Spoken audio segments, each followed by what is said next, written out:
Okay, so this first question, again, remember this just deals with the motion of your dragster for the first 8 positions, the first 8 dots of the overall graph.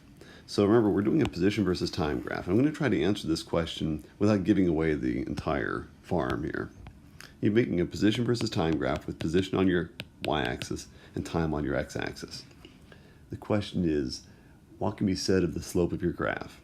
Now again, I don't want to give the answer away, but I just wanted to maybe create a graph to give you an idea as to what these different answer options mean. So let's imagine that I had a dragster which started out at, I don't know, some position, we'll say it's at the 5 meter mark. And at time 0, when I first start my stopwatch, it's at the 5 meter mark. And so it's at time 0. Let's say 1 second later, it's still at that 5 meter mark. And at 2 seconds, it's still at that 5 meter mark. And at 3 seconds, it's at that 5 meter mark. Now, let's look at that. Notice what it's doing so far. If I were to graph all those, if I was going to fit those points, see what I have. Now, could I calculate the slope between any of those 2 points? Let me choose. I'll choose this point and this point, and I'll calculate the slope. Remember, slope is rise over run. Well, how much has my line risen between those 2 points? Actually 0, right? The y values didn't change. It was at position 5 and it stayed at position 5. How much time did it take? What's my run? So notice that I've got no rise, but I do have a run. My run here is, well, it took 1 second between those 2 positions. What's 0 divided by 1? 0. Remember from the skills test, what's the significance? What's the physical significance of the slope of your line?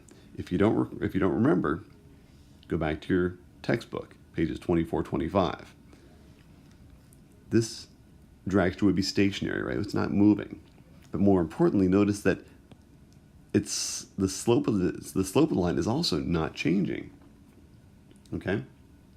Now let's say in the next second, let's say it moved. Let's say it moved to position 7. Let's say it moved in my next second there, it moved up here. Notice now there's a change in my graph. My graph is no longer the same shape. It was a straight line. Now there's been a change. So hopefully this will give you some guidance. Now, of course, your graph is not going to look anything like this. I didn't want to give away the farm, but notice what a slope that is not changing means. That means you got a straight line. So this first part of my graph was a non-changing slope. Now notice this part of my graph, there was a change. The slope changed from being 0 to being some non-zero value. So use that information to guide you to the answer to this first question.